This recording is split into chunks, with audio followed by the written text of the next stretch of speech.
Hello friends, Radhe Radhe. आप सब लोग का स्वागत है आपके अपने YouTube channel best of luck पर। आज हम पढ़ने वाले हैं राजश्री डीएलएड तृतीय सेमेस्टर हिंदी राजन सीरीज बुक से रिवीजन करने वाले हैं। जो पुराने वर्ष से प्रश्न आए हुए थे उन्हीं को हम रिवीजन करेंगे और पढ़ेंगे, क्योंकि एग्ज़ाम की डेट आने ही वाली है, कभी भी आ सकती है और हम जल्दी जल्दी रिवीजन करने वाले हैं।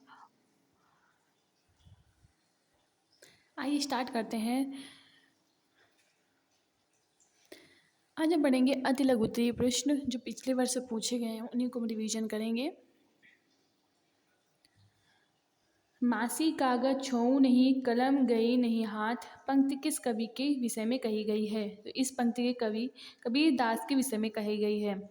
युग्म शब्द किसे कहते हैं? तो युग्म शब्द जब कोई शब्द जो प्रयोग किया जा रहा है जो दो शब्द के मेल से बना हो तथा सामान्य अर्थ प्रकट ना करे बल्कि विशेष अर्थ प्रकट करने लगे तो उसे युग्म शब्द कहते हैं। 2024 में क्वेश्चन आया हुआ है। तत्सम शब्द किसे कहते हैं? उदाहरण सहित बताइए। तो तत्सम शब्द संस्कृत के शब्द हैं और ये शब्द अपने मूल रूप में हिंदी में प्रयोग किए जाते हैं। उदाहरण है हस्त, अग्नि, आम्र आदि आदि। मूल्यांकन के उपकरण बताइए। तो मूल्यांकन के उपकरण है प्रश्न, अवलोकन, परीक्षण, सूची, रिकॉर्ड या दस्तावेज विश्लेषण आदि। किन्हीं चार तत्सम शब्दों का उद्भव रूप लिखिए। पहला है तत्सम शब्द चतुर्दश, तो इसका उद्भव शब्द होगा 14। अश्रु का आंसू, अनर्थ का अनाड़ी, अंधकार का अंधेरा। आंखें खोलना मुहावरे का अर्थ लिखिए। तो आंखें खोलने का अर्थ होश में आना। आगे देखते हैं। अनुप्रास अलंकार का एक उदाहरण लिखिए। अनुप्रास अलंकार का उदाहरण तरणी, तनुस्तट, तमाल, तरवर, बहु, छाय। उप तथा प्रति उपसर्ग लगाकर दो दो शब्द लिखिए। तो उप का उपकार, उपभेद, प्रति का प्रतिपक्ष, प्रत्येक। प्रकृति का सुकुमार कवि किसे कहा जाता है? तो सुमित्रा नंदन पंत को प्रकृति का सुकुमार कवि कहा जाता है। आग बबूला होना मुहावरे का अर्थ स्पष्ट करते हुए वाक्य प्रयोग कीजिए। तो आग बबूला होना, बहुत क्रोधित होना। वाक्य प्रयोग, छोटी छोटी बातों पर आग बबूला नहीं होना चाहिए। कथा सम्राट के रूप में हिंदी में कौन विख्यात है? तो कथा सम्राट के रूप में हिंदी जगत में मुंशी प्रेमचंद जी हैं। डॉक्टर हरिवंश राय बच्चन की आत्मकथा का नाम लिखिए। तो डॉक्टर हरिवंश राय बच्चन की आत्मकथा का क्या भूलूं क्या याद करूं है। राम ने रावण को मारा वाक्य में कर्मवाच्य में परिवर्तित कीजिए। तो राम ने रावण ने मारा, रावण को राम ने मारा। औधी खोपड़ी मुहावरे का अर्थ लिखिए। तो मूर्खतापूर्ण कार्य करना। सुलेख किसे कहते हैं? तो सुंदर लिखना सुलेख कहलाता है। जो सबके उपयोग के लिए हो, वाक्य के लिए एक शब्द लिखे। तो सार्वजनिक। आगे देखते हैं। नीलकमल सी मुख प्रभा सरस सुधा से बांध, पंक्ति में प्रयुक्त अलंकार लिखिए। तो उपमा अलंकार। आकाश का चांद हाथ आना, तो मुहावरे का अर्थ है असंभव कार्य संभव होना। वीणावादनी वर्दे, पंक्ति में रचयिता कौन है? सूर्यकांत त्रिपाठी निराला जी हैं। आगे देखते हैं। चतुर्दिक और यथाविधि शब्दों में प्रयुक्त समास के नाम लिखिए। तो चतुर्दिक शब्द में दिगु समास तथा यथाविधि में अव्ययी भाव समास है। बारह बाट होना, लोकोक्तियों का अर्थ बताते हुए इसका वाक्य में प्रयोग कीजिए। तो बंटवारा होना, बारह बाट होना मतलब होता है बंटवारा होना। वाक्य प्रयोग हो गया इसका, राकेश अपने भाइयों से 12 बाट हो गया। त थ द ध का उच्चारण स्थान बताइए। तो त थ द ध का उच्चारण से दंत होता है। ता था दा धा जो दांत से बोले जाते हैं। आग और हाथी का तत्सम रूप लिखिए। तो आग का तत्सम रूप अग्नि तथा हाथी का तत्सम रूप गज है।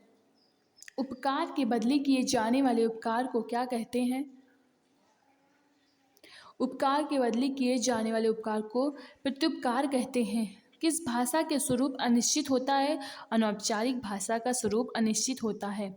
देशज शब्द किसे कहते हैं? उदाहरण से बताइए। तो देशज शब्द वे शब्द होते हैं जिसकी उत्पत्ति अज्ञात है, अर्थात हमको यह ज्ञात नहीं है कि ये शब्द किस भाषा में लिया गया है। उदाहरण है लोटा, खिड़की, डिब्बा, ठेस आदि। तद्भव शब्द किसे कहते हैं? उदाहरण से बताइए। तो वे शब्द जो संस्कृत भाषा के हैं किंतु धीरे धीरे जे उनके रूप बदल गए हैं और हिंदी में प्रयुक्त होने लगे हैं, तद्भव कहलाते हैं। हाँ, उदाहरण है हाथ, आग, आम, नंगा आदि। जीवन निर्वाह तथा वीणा वादनी में प्रयुक्त समास का नाम लिखिए। तो जीवन निर्वाह में तत्पुरुष समास है, वीणा वाद में बहुब्रीहि समास है। आगे देखते हैं। रूढ़ि शब्द किसे कहते हैं, किसे कहा जाता है? उदाहरण से बताइए। तो रूढ़ि शब्द उसे कहते हैं जो किसी शब्द के युग से नहीं बनते हैं, योग से नहीं बनते हैं। आम, नाग, कलम आदि। यौगिक शब्द किसे कहते हैं? तो उदाहरण से बताइए। तो जो शब्दों के योग से बनते हैं वे यौगिक शब्द कहलाते हैं। विश्वविद्यालय, पुस्तकालय, छात्रावास आदि। अगला क्वेश्चन है मुहावरा एवं लोकोक्तियों में अंतर बताइए। तो मुहावरा और लोकोक्तियों में अंतर। मुहावरे का स्वतंत्र प्रयोग नहीं होता है। मुहावरा वाक्यांश है। मुहावरे लाक्षणिक अर्थ देने के लिए प्रयुक्त होते हैं। मुहावरा फल से संबंधित नहीं रखता है, वाक्यों में प्रयोग किए जाते हैं जैसे अंधे की लकड़ी। और लोकोक्तियों का कहावत है। लोकोक्तियों का स्वतंत्र प्रयोग होता है। लोकोक्तियों में वाक्य है। लोकोक्तियों का प्रयोग प्रायः अप्रस्तुत व्यंजना के लिए होता है। लोकोक्तियाँ फल से संबंध रखती हैं। ये अपने में पूर्ण होता है जैसे मन के हारे हार, मन के जीते जीत। ये लोकोक्तियाँ होती हैं। सरल वाक्य किसे कहा जाता है? तो जिस वाक्य में केवल एक ही क्रिया हो सरल वाक्य कहलाता है। जैसे रोहन पुस्तक लिखता है, रोहित चाय बना रहा है। संयुक्त वाक्य किसे कहते हैं, स्पष्ट करें। तो वह वाक्य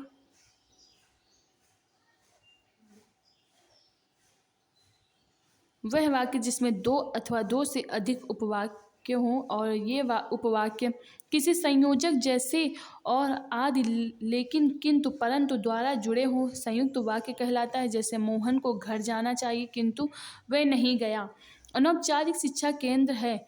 अनौपचारिक शिक्षा केंद्र घर है। स्वतंत्र लेखन से होने वाले लाभ बताइए। तो स्वतंत्र लेखन से होने वाला लाभ इस प्रकार है।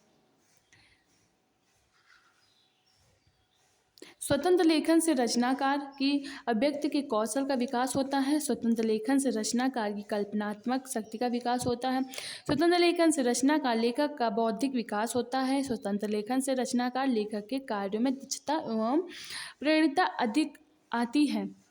प्र और सु उपसर्ग लगाकर दो दो शब्द लिखे। तो प्र धन पौत्र का प्रपौत्र हो गया और प्रधनयन का प्रणयन हो गया। सु धन अवसर का सुअवसर हो गया और सुधन गंध का सुगंध हो गया। आगे देखते हैं। समुद्र शब्द के चार पर्यायवाची शब्द लिखिए। तो समुद्र, जलधि, सिंधु, सागर, उदधि। एक दंत एवं नीलकमल में प्रयुक्त समास के नाम बताइए। एक दंत तत्पुरुष समास एवं नीलकमल कर्मधारय समास। खाने के दांत और दिखाने के और कहावत का अर्थ स्पष्ट करते हुए वाक्य प्रयोग कीजिए। इसका उत्तर है अर्थ कथनी और करनी में अंतर। वाक्य प्रयोग। कुछ मंत्री अपनी संपत्ति की सार्वजनिक घोषणा करते हैं किंतु फिर अपने रिश्तेदारों के नाम संपत्ति इकट्ठा करते रहते हैं। सचमुच खाने के दांत और दिखाने की और होते हैं। कांकर पाथर जोड़ी के मस्जिद लई बनाए, ताचर मुल्ला बाग दे क्या बहरा हुआ खुदाए। इस पंक्ति के रचयिता कौन है? कबीर दास जी हैं। आवाज़ उठाना मुहावरे का अर्थ में प्रयोग कीजिए। मुहावरे का अर्थ है विरोध करना। भ्रष्ट शासकों के विरोध में आवाज़ उठाना समाज के हित में होता है। वाक्यांश के लिए एक शब्द में आपका क्या अभिप्राय है, समझाइए। भाषा को रोचक तथा प्रभावी बनाने के लिए शब्द समूह का एक शब्द का प्रयोग करते हैं तथा ईश्वर में विश्वास रखने वाला आस्तिक होता है। क्रिया के कितने रूप होते हैं? क्रिया के 8 रूप होते हैं। समास किसे कहते हैं? तो दो शब्द के बीच विभक्ति को हटाकर एक शब्द रूप कर देना ही समास कहते हैं। समास का मुख्य कार्य क्या है?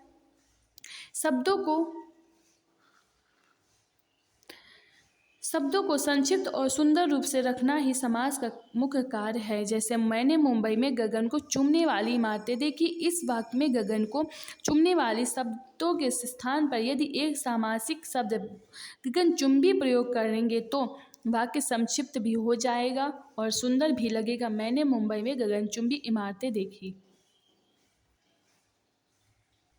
आगे देखते हैं, आधुनिक मीरा किसे कहते हैं? तो आधुनिक मीरा महादेवी वर्मा को कहते हैं।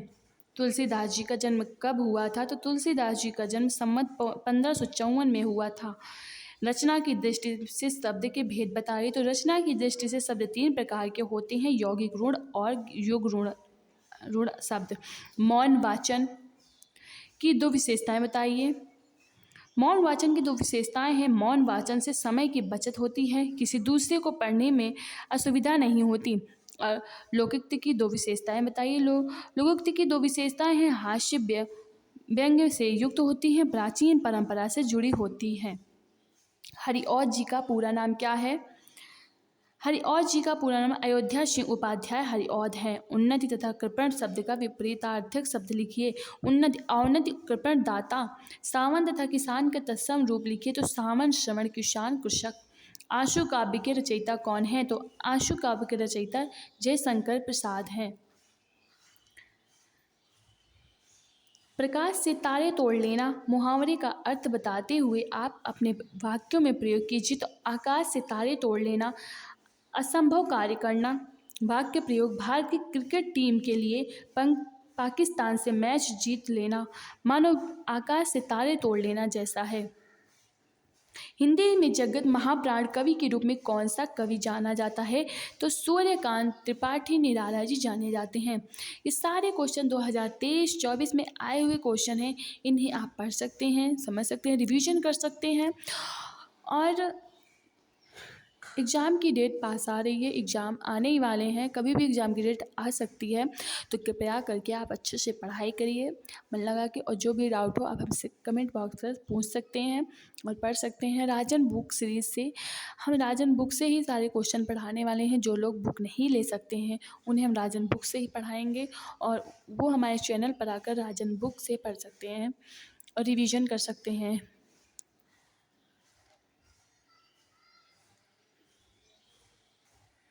और अगर आपको लेना है बुक तो आप ऑनलाइन या किसी भी बुक स्टॉल की दुकान पर जाके आप बुक खरीद सकते हैं।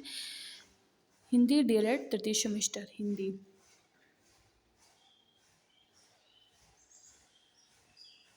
आप इसका रिवीजन करिए, और जो भी चीज़ समझ में नहीं आ रही है पढ़िए और अच्छे से, क्योंकि एग्ज़ाम पास में ही है, ज़्यादा दिन नहीं बचे हुए हैं। लास्ट अगस्त तक तो एग्ज़ाम की डेट आ ही जाएगी।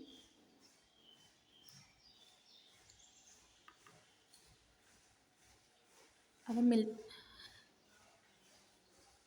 हम मिलते हैं आपसे अगली क्लास पर। Thank you, God bless you, best of luck.